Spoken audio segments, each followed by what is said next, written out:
പ്രിയപ്പെട്ട സഹോദരി സഹോദരന്മാരെ, ബൈബിൾ വായിച്ചിട്ടുള്ള നിങ്ങൾ എല്ലാവരും കേട്ടിട്ടുള്ള കഥയാണ് മോശയും ഇസ്രയേലിയരും അവരുടെ ഈജിപ്തിൽ നിന്നുള്ള പലായനവും.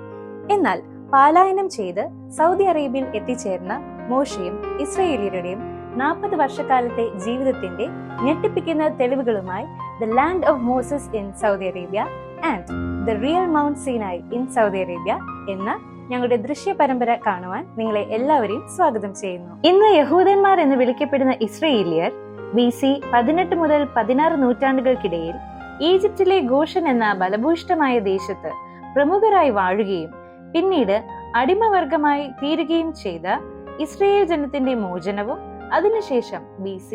1447 ഒരു സ്വതന്ത്ര രാഷ്ട്രമായി തീരുവാൻ ഇന്ന് ഇസ്രയേൽ എന്ന് വിളിക്കുന്ന കനാൻ ദേശത്തേക്ക് യാത്ര പുറപ്പെടുന്നത് മുതൽ ഞങ്ങളുടെ പരമ്പര ആരംഭിക്കുകയാണ്. ഈജിപ്തിൽ അടിമത്തത്തിലായിരുന്ന ഇസ്രയേലിയരുടെ ചെങ്കടൽ കൂടിയുള്ള യാത്ര, കൈപ്പായ വെള്ളം മധുരമാക്കി മാറ്റിയ മാറ, ദാഹിച്ച് നിലവിളിച്ചപ്പോൾ കുടിക്കുവാൻ ഭൂമിക്കടിയിൽ നിന്നും ലഭിച്ച നീരുറവകൾ, മോശ അടിച്ചപ്പോൾ രണ്ടായി പിളർന്ന പാറ, ദ റോക്ക് ഓഫ് ഹോരേബ്, അപ്പത്തിനും ഇറച്ചിക്കും വേണ്ടി കരഞ്ഞപ്പോൾ മഞ്ഞയും കാടയിറച്ചിയും ലഭിച്ച സീൻ മരുഭൂമി,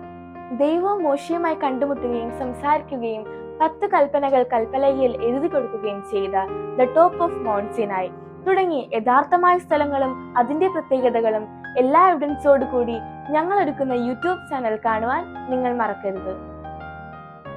പാർട്ട് 1 മുതലുള്ള നോട്ടിഫിക്കേഷനുകൾ നിങ്ങൾക്ക് ലഭിക്കുവാൻ ഈ ചാനൽ സബ്സ്ക്രൈബ് ചെയ്യുകയും നിങ്ങളുടെ ഫ്രണ്ട്സിന് ഷെയർ ചെയ്യുവാനും മറക്കരുത്.